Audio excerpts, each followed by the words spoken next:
سعودی شاہی خاندان پر ایک اور قیامت برپا ہو گئی۔ محمد القاسم ایک با اخلاق، با کردار اور خدمت گزار نوجوان حال ہی میں لندن میں ایک افسوسناک واقعے میں جان کی بازی ہار گیا۔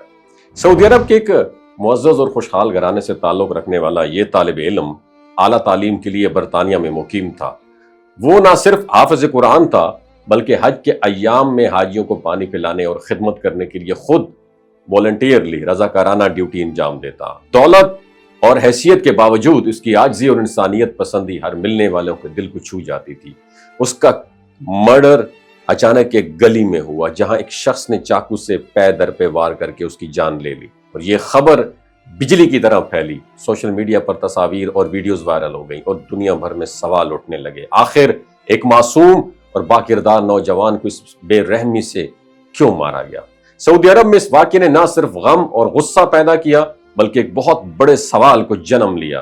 کیا بیرون ملک تعلیم حاصل کرنے والے سعودی اور دیگر مسلم طلباء محفوظ ہیں؟ برطانیہ میں اس وقت ہزاروں سعودی عرب زیر تعلیم ہیں، سعودی طلباء جو ہیں، مگر مغربی معاشروں میں مسلم نوجوانوں اکثر ان کو ایسے چیلنجز کا سامنا کرنا پڑتا ہے جو ان کے خوابوں کو چکنا چور کر سکتے ہیں۔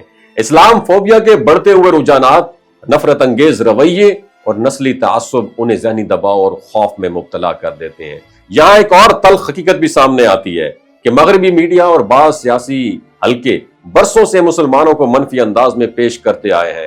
مسلم مہاجرین کو دہشت گردی کے ساتھ جوڑ کر اسلامی جو ہماری اقدار ہیں اس کو شدت پسندی کے ساتھ ملا کر اور مسلمانوں کی کامیابیوں کو نظر انداز کر کے ایک ایسا بیانیہ تشکیل دیا گیا ہے جس نے عام لوگوں کے ذہنوں میں تعصب کی جڑیں مضبوط کر دی ہیں، اور یہی پروپیگنڈا اس طرح کے واقعات کا جو ہے اس کی زمین ہموار کرتا ہے، جہاں ایک شریف اور محبتی نوجوان بھی صرف اپنی آئیڈینٹی کی وجہ سے نشانہ بن سکتا ہے۔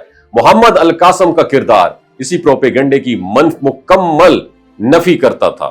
وہ امن، تعلیم اور خدمت کا سفیر تھا۔ وہ کسی بھی معاشرے کے لیے فخر کی علامت ہو سکتا تھا، لیکن اس کا مرڈر، قتل، یہ حقیقت بے نقاب کرتا ہے کہ جو ممالک خود کو امن اور انصاف کا چیمپئن کہتے ہیں وہ بھی تعصب اور نفرت کی زہر سے آزاد نہیں ہے۔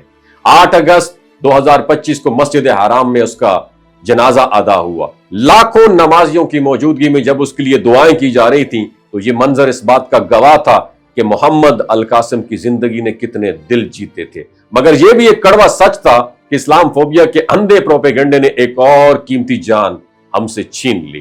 یہ واقعہ ہمیں یاد دلاتا ہے کہ اصل ترقی اس وقت ممکن ہے جب دنیا نہ صرف ٹیکنالوجی اور عمارتوں میں، بلڈنگز میں آگے بڑھے بلکہ انسانیت، انصاف اور مساوات میں بھی ترقی کرے۔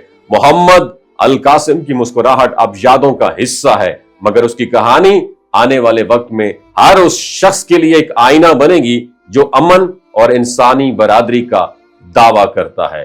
وما علینا الا البلاغ المبین۔ اللہ تعالی ہمیں اسلامی تعلیمات پر عمل کرنے کی توفیق عطا فرمائے، آمین۔ یہ جو گلگت بلتستان کے لوگ ہوتے ہیں نا، ان کی ایوریج عمر 90 سال سے بھی زیادہ ہوتی ہے۔ You know why? کیونکہ یہ لوگ شلجیت استعمال کرتے ہیں۔ شلجیت کے اندر 85 منرلز ہوتے ہیں۔ اگر آپ چیزوں کو جلدی بھول جاتے ہیں، مردانہ کمزوری محسوس کرتے ہیں، اولاد جیسی نعمت سے محروم ہیں، اور آپ سپرم کاؤنٹ آپ کے کم ہیں، ٹیسٹوسٹیرون ہارمون امبیلنس ہے، آپ سدا بہار جوان نظر آنا چاہتے ہیں، خون کی کمی کو دور کرنا چاہتے ہیں، ہڈیوں جوڑوں کے دردوں سے نجات حاصل کرنا چاہتے ہیں، موٹاپا کم کرنا چاہتے ہیں، تو ڈاکٹر اسد محمود کی پیور اینڈ نیچرل شلجیت ضرور استعمال کریں۔ ایک بات آپ نے دماغ کی کھڑکیوں کو کھول کے اپنی سننی ہے، ہمیشہ آرگینک اور قدرتی چیزوں کا استعمال کریں، کیمیکل والے فوڈ سپلیمنٹ خدا رہا استعمال نہیں کرنے۔ اگر آپ ڈاکٹر اسد محمود کی پیور اینڈ نیچرل شلجیت کو آرڈر کرنا چاہتے ہیں، نیچے دیے گئے نمبر پر واٹس ایپ کریں۔ 3 باتوں کا خیال رکھنا ہے: ہائی بلڈ پریشر میں مبتلا افراد، خواتین جو پریگننٹ ہیں، اور 15 سے 20 سال کی جو نوجوان نسل ہے جو غیر شادی شدہ ہیں، اپنے سیکشول پاور کو بوسٹ کرنے کے لیے استعمال کرنا چاہتے ہیں تو ڈاکٹر کے ایڈوائس کے بغیر استعمال نہ کریں۔ باقی سارے لوگ بے دھڑک گرمی اور سردیوں میں استعمال کر سکتے ہیں۔ اپنا بہت خیال رکھیے گا۔ اللہ حافظ۔